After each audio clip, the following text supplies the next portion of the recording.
So when you stare at the wick of a candle and it's lit, it fluctuates, and there's really all the elements there.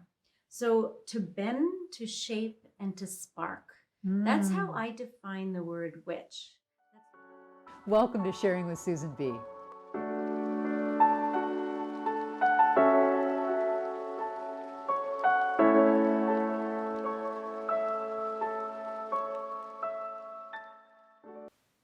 Hi, welcome. I'm Susan Blaine, and this is Sharing with Susan B. I'm doing a three-part special with my good friend Karen Keskinen because she's doing some really cool work. She is the founder of Witch School Canada. And that's right, Witch School Canada. And the website is witchschool.ca, not .com. So check that out. Karen is the founder, and she's also a teacher at witchschool.ca. And so we're doing this three-part to learn more about this powerful work. And so people have a good understanding of what witch work really is. And a little bit in part one, which I hope you check out, gives some background on Karen, what she has done in her career that's kind of led her here to this work, some of her struggles, and particularly her why. And in this segment, we're going to learn exactly what Witch School is. So let's get started. First thing I have to ask is, what made you start Witch School? It's my first question. Well, I'm seventh generation witch, and I'd say 5 years ago during the Trump rally, I said enough. I've been a practicing witch since my early 20s, and I have lots of wonderful mentors and friends in my life that I did that with. So I have to interrupt you, because when you say a practicing witch and you're seventh generation witch, what does that mean? Because I think witch is a very provocative word. You and I talked about that. It conjures up things. So what does that mean when you say I'm a seventh generation witch? Healers and transformers, those that have been outside of the mainstream or just slightly outside of the fray, they often got labeled witch. Yeah. And, you know, in many cases, many cases, they were persecuted for that. Yes. Well, we know that in history, right? We do. And the burning of the witches or the drowning of the witches. Yeah. But many of us survived. And my grandmother, great-grandmother, great-great-great-grandmother originated from Ireland. And so the Celtic traditions, pre-Christianity, where they were connected with the earth, they looked to the skies, to the animals, to the land for information and insight, and became intuitive with it. And so it ended up explaining a lot about their bodies, their healing powers, their abilities to transform, but also what was truly natural. You know what, you say that, and I get the willies, because it's very much, our indigenous cultures or indigenous cultures around the world very much operated like that. Very much so. And we're here today on Indigenous land. The Anishinaabes have stewarded this land for thousands of years. I, fifth generation here in Canada, I feel a visitor. And am I doing a good job being a visitor? I think there's a lot of passive complicitous that I feel sorrow for. Yes, I think we all do. So when we sit on this land, I know that my connection to the land of my foremothers is in Ireland.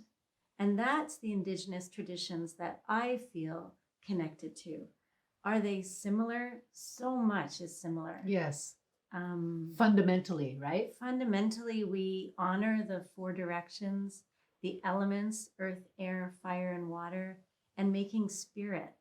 And so much of that is all over the world. In Korea, you have 4,000 years of Indigenous history, Koreans still living there. New Zealand, the Maori people, very similar in their Indigenous traditions and rites of passage. I'm simply, as a witch, reconnecting with my own ancestry. So is it witch work or witchcraft? Is it both the same? Well, some I say witch work because it's a lot of work.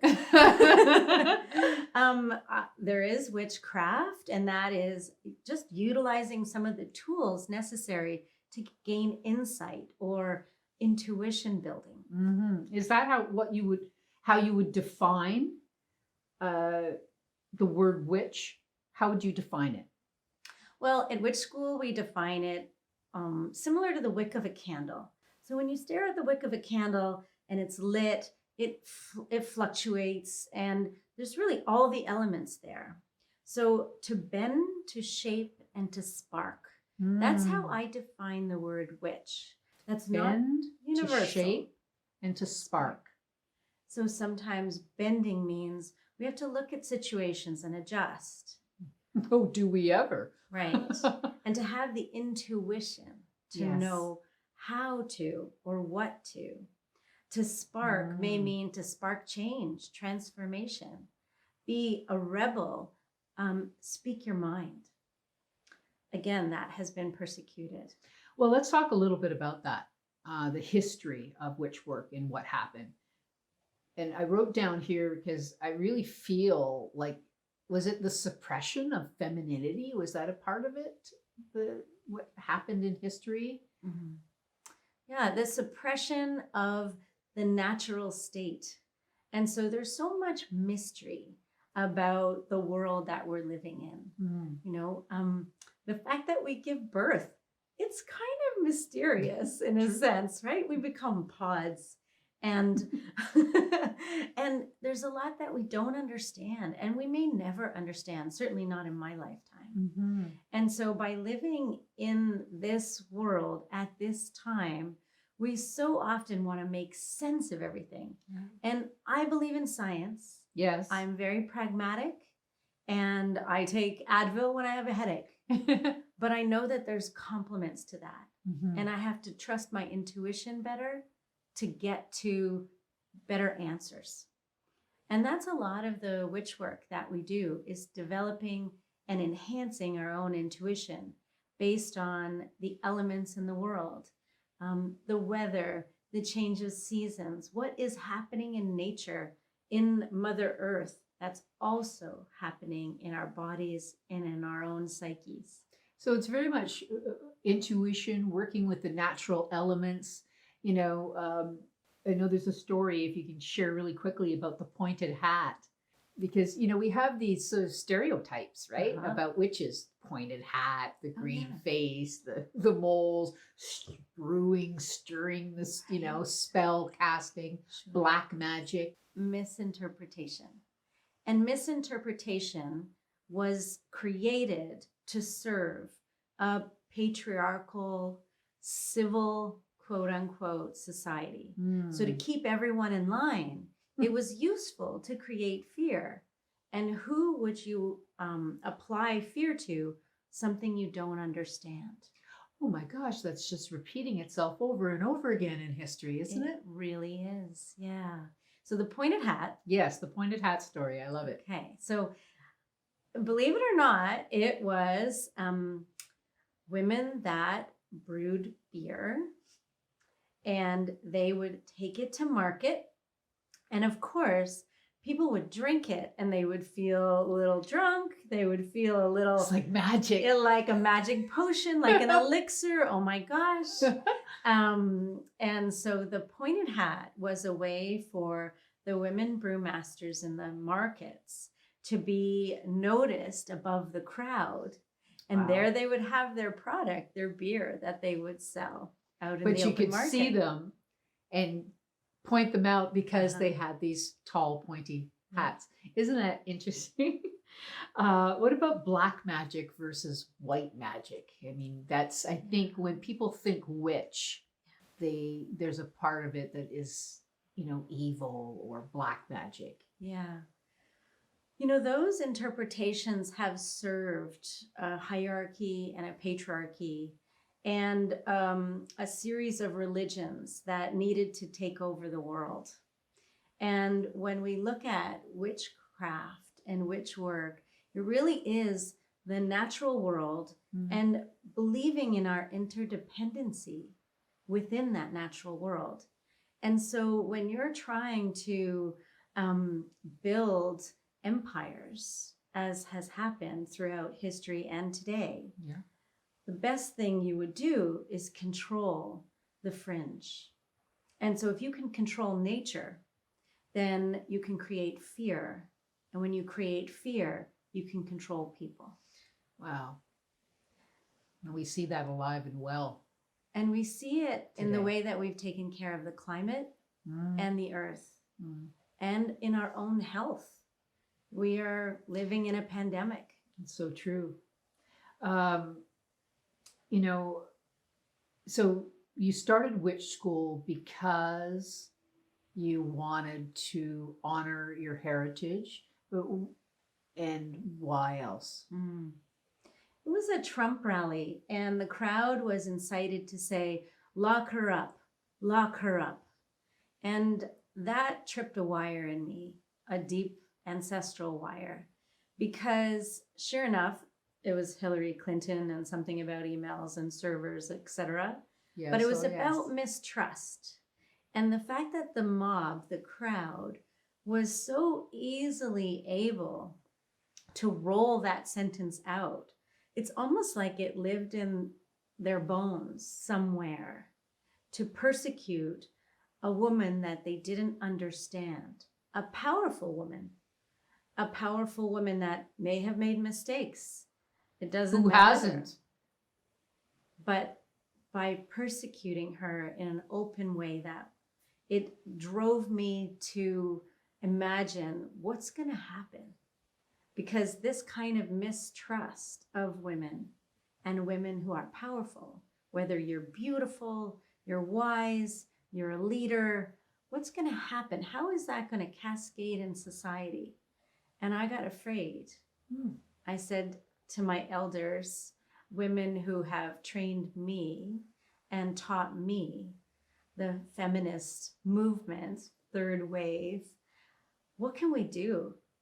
Now they're a bit older than me, and they looked at me and said, it's up to you now. Passing so the torch. I took up the torch. I don't think I'm solving all of the problems, but I am helping a small group of people find their own intuition and spiritual center from their own ancestry, and not borrowing or hijacking or hijinxing a different cultural spirituality, but to try and find your own. I see. So peeling back the layers to connect with your own potent self, Yeah. as opposed to adopting what the media pumps out to us, Yeah. which is where a lot of us get our information. Yeah. I personally don't, but a lot of people, especially in these very interesting times where the media is controlling most of the information that we're taking in. So that was 5 years ago. And how has that sort of evolved in the 5 years that you've been doing this work? And is the intention still there, or is it stronger? Well, I love this. So I love Witch School. It has been transformative for me as a teacher, but also other teachers. And so there's a faculty, and there's 20 students per class. And I would say that in the last 5 years, with 3 classes a year, we have quite an alumni now. Well, that's amazing. And I delight in seeing their transformation, because we start with anthropology. We look at the history of witches, and it may not have always been called witches. Some relate to other words like shamans, or there's different words to talk about healers. Yes. And we go back to Neolithic times, Paleolithic times, Sumerian, using mythology and archetypes as a way of almost seeing what hasn't changed. Well, just in this brief conversation, although I've done some research on your website, but just in this brief conversation, I can see that not a lot has changed, you know, historically, in terms of suppression and control, right? It's very interesting. But I want to just kind of wrap up this segment because the next segment I want to dive a little bit deeper into your curriculum because I find it just fascinating. I myself am very intrigued, and I'm hoping that my daughter and I can get involved in your program and that I can learn a deeper sense of connection to my own self at this age and stage of my life. I'm very intrigued by that. So if you want to connect with Karen, please check out whichschool.ca, not .com, .ca. Check out her social media handles, follow her, do your own research and see how it resonates with you. You'll find links to, as I mentioned before, all her social media platforms. And stay tuned with us for part 3 because we're going to get into some really interesting parts of the curriculum, so you don't want to miss that. I really thank you, Karen. It's traditional for us to do the high five after every segment. Thank you. Thanks for tuning in. Stay tuned.